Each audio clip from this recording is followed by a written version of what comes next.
او مسلمان، آج تجھے کس چیز کا غرور ہے؟ آج تجھے کس چیز کا تکبر ہے؟ آج تجھے کس چیز کا نخرہ ہے؟ اگر تجھے اپنے حسن پہ ناز ہے، اللہ کی قسم جا 38 کے قبرستان کے اندر ذرا جا کے دیکھ، 38 کے قبرستان کا ذرا چکر لگا کے دیکھ۔ بڑے بڑے حسن و جمال والے تھے، بڑی بڑی حسن و جمال والی تھیں، جو اپنے بدن کے اوپر مکھی نہیں بیٹھنے دیتے تھے، جو اپنے جسم کے اوپر مٹی نہیں لگنے دیتے تھے، جو اپنے کپڑوں کی استری تک خراب نہیں ہونے دیتے تھے۔ ارے جن کو مٹی چھوتی بھی نہیں تھی، جن کو مکھی نہیں چھوتی تھی، جو اے سی کے بغیر نہیں رہتے تھے، سردیوں کے اندر ہیٹر کے بغیر نہیں رہتے تھے، ارے ذرا جا کر قبرستان کا چکر لگا کے دیکھ، ان کی قبر کے اوپر کھڑے ہو کر دیکھ، ان کی قبر کا وہ حال ہو گیا ہے، ان کی قبر اتنی بوسیدہ ہو گئی ہے، بارش کا پانی آ کر اس کی قبر بیٹھ گئی ہے، اس کا کفن سامنے آ گیا ہے، لیکن کوئی پوچھنے والا نہیں ہے کہ ارے تو اپنے جسم کے اوپر مکھی نہیں بیٹھنے دیتا تھا، تو اپنے جسم کے اوپر مٹی نہیں لگنے دیتا تھا، آج اتنی مٹی تیرے جسم کے اوپر پڑی ہے، کیا ہوا؟ تو ہٹاتا کیوں نہیں ہے؟ اگر تجھے اپنی جوانی پہ ناز ہے، آج آ کر ذرا قبرستان کے اندر چکر لگا کے دیکھ، بڑے بڑے جوان پڑے ہوئے ہیں جن کو جوانی کے اندر موت نے آ کے دبوچ لیا اور ان کو اٹھا کر قبر کے اندر پھینک دیا، آج تک اس کا کوئی پوچھنے والا نہیں ہے۔ تجھے اپنے پیسے کے اوپر اگر ناز ہے، تجھے اگر اپنی کوٹھی کے اوپر ناز ہے، اگر تجھے اپنے بنگلے کے اوپر ناز ہے، اگر تجھے اپنی زمینوں کے اوپر ناز ہے، تجھے تیری گاڑی کے اوپر ناز ہے، تو میں تجھے دکھاتا ہوں، بڑی بڑے بنگلوں والے پڑے ہیں، بڑی بڑی کوٹھیوں والے پڑے ہیں، آج کوئی ان کی قبر کے اوپر چکر لگانے والا نہیں ہے۔ اگر تجھے اپنی کرسی کے اوپر ناز ہے، اگر تجھے اپنے عہدے کے اوپر ناز ہے، اللہ کی قسم قبرستان کا چکر لگا کے دیکھ، بڑی بڑی کرسیوں والے پڑے ہیں، بڑے بڑے عہدوں والے پڑے ہیں، آج ان سے کوئی پوچھنے والا نہیں ہے۔ اگر تجھے اپنی سیاست کا تکبر ہے، اگر تجھے اپنی ممبری کا غرور ہے، اگر تجھے اپنے ایم پی ہونے کا غرور اور تکبر ہے، ذرا قبرستان کا چکر لگا کے دیکھ، اللہ کی قسم ایسے ایسے صدور قبریں پڑی ہیں، وزرائے اعظم کی قبریں پڑی ہیں، ان کی قبروں کے اوپر لمبا لمبا گھاس ہوا کھڑا ہے، کوئی ان کے قبر کے اوپر سے گھاس کاٹ کر ان کی قبر کی صفائی کرنے والا کوئی نہیں ہے۔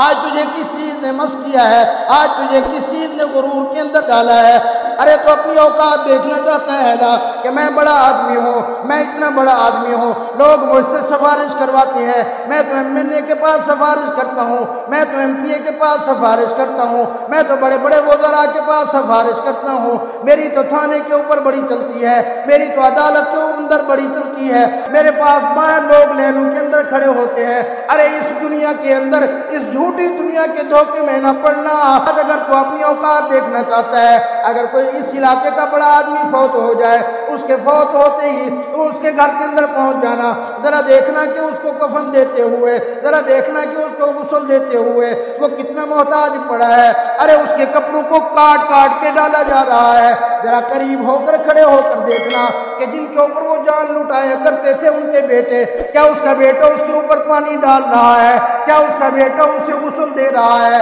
کیا اس کا بیٹا اسے صابن مار رہا ہے؟ کیا اس کا بیٹا اس کے کپڑے اتار رہا ہے؟ کیا اس کا بیٹا اس سے محبت کر رہا ہے؟ کیا اس کا بیٹا اس کا استنجا کرا رہا ہے؟ یا وہی صرف مولوی صاحب ہی اس بڑے آدمی کو صرف غسل دیا جا رہا ہے؟ ارے ساتھ ہو کر کھڑے ہو جانا، وہاں دیکھنا کہ کفن پہنایا جا رہا ہے، کفن کہاں سے آیا، کفن کون لے کے آیا؟ ارے انہی دو چادروں کے اندر جانا ہے، چاہے تم مربوں کا مالک ہے، چاہے تیرے پاس منگلے ہیں، چاہے تیرے پاس گاڑیاں ہیں، چاہے تیرے پاس عہدہ ہے، تیرے پاس حسن و جمال ہے، تیرے پاس جوانی ہے، تیرے پاس دنیا کے اوپر اللہ کا دیا ہوا سب کچھ ہے، اللہ کی قسم جانا تجھے پھر بھی انہی دو چادروں کے اندر پڑے گا۔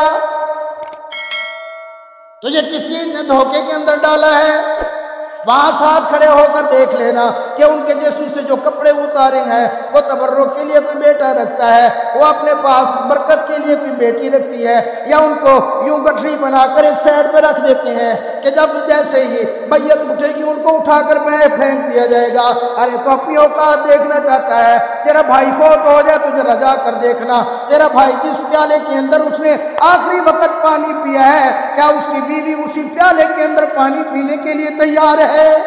تو آخری وقت جس لباس کے اندر تھا، ارے وہ لباس بھی کہتے ہیں اٹھا کے مولوی صاحب کو دے دو، ارے وہ کپڑے بھی اٹھا کر مولوی صاحب کو دے دو، ارے تو جس بستر کے اوپر بیمار پڑا تھا، تیرا تو وہ بستر تیرا کوئی بیٹا استعمال کرنے کے لیے تیار نہیں، تیری کوئی بیٹی تیرا وہ بستر استعمال کرنے کے لیے تیار نہیں، کہتے ہیں کہ یہ بستر اٹھا کر مولوی صاحب کو دے دو، یہ بستر اٹھا کر کسی غریب کو دے دو، ارے اسی چار پائی کے اوپر جس کے اوپر تیری روح نکلی ہے، تیرا گھر والا تیری وہ چار پائی کوئی بھی استعمال کرنے کو تیار نہیں۔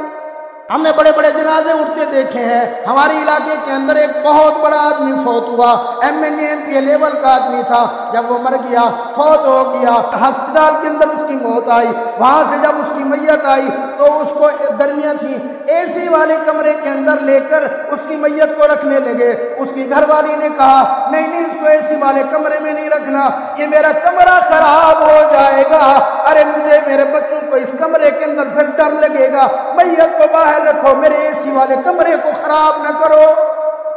کس چیز نے تجھے دھوکے کے اندر ڈالا؟ تو کس چیز کے دھوکے میں پڑا ہوا ہے؟ کل نفس ذائقۃ الموت،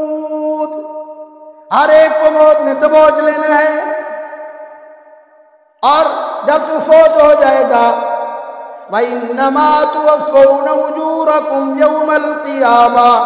فرمایا قیامت والے دن تجھے تیرے اجر کا پورا پورا بدلہ دیا جائے گا۔ کتنا اجر ہوگا؟ اللہ کی قسم جب تیرے سامنے تیرا اعمال نامہ آئے گا، فرمایا لا نغادر صغیرۃ ولا کبیرۃ الا احصاها ووجدوا ما عملوا حاضرا، نہ کوئی چھوٹی چیز چھوڑی جائے گی نہ کوئی بڑی چیز چھوڑی جائے گی، کرامن کاتبین، فرمایا لکھنے والے تیرے دائیں اور بائیں بیٹھے ہیں، تیری ایک ایک چیز کو نوٹ کرتے جا رہے ہیں۔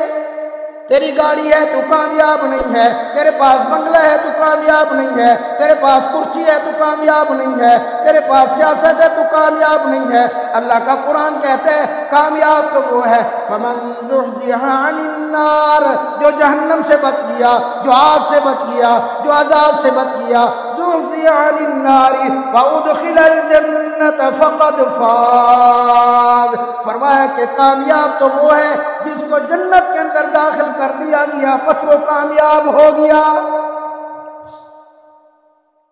یہ دنیا کی ساری زندگی، یہ دنیا کی چکا چوند، یہ دنیا کی روشنائیاں، فرمایا وَمَا الْحَيَاةُ الدُّنْيَا إِلَّا مَتَاعُ الْغُرُورِ،